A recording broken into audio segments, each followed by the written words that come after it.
Rafa Benitez risks ruining his Liverpool legacy by joining Everton. Rafa Benitez is on the verge of becoming the new Everton manager. And if you're asking why, then rest assured, you're not the only one. The Spaniard is a legend across Stanley Park at Liverpool. Prior to Jurgen Klopp, he remains by far their best manager of the 21st century, winning the Champions League, the FA Cup, and 8 Merseyside derbies at Everton's expense.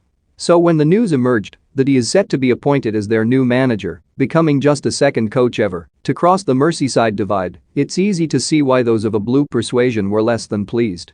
The decision-makers at Goodison Park see him as the ideal replacement for Carlo Ancelotti, and in many ways he is the ideal candidate.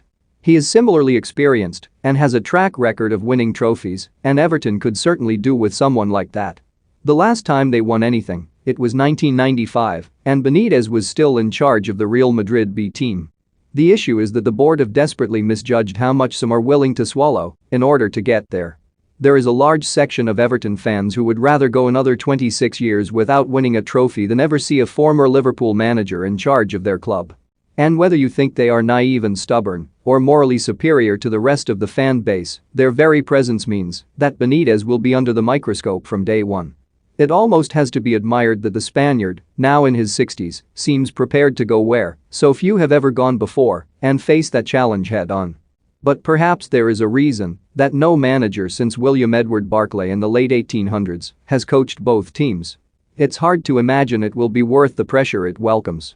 It's not even as if Benitez needs the Everton job. With all due respect to the Toffees, they aren't that special. Virtually every club of their stature, and some even greater, would be keen to bring him in. So what is it about Everton that has caused the sudden change of heart? And why does he think it's worth potentially taking a huge dent to his reputation and his mythical standing at Anfield in the process? The sad fact of it is that, if Benitez is to be the next Everton manager, something has to go. Succeed, and his entire relationship with Liverpool, to whom he delivered one of the most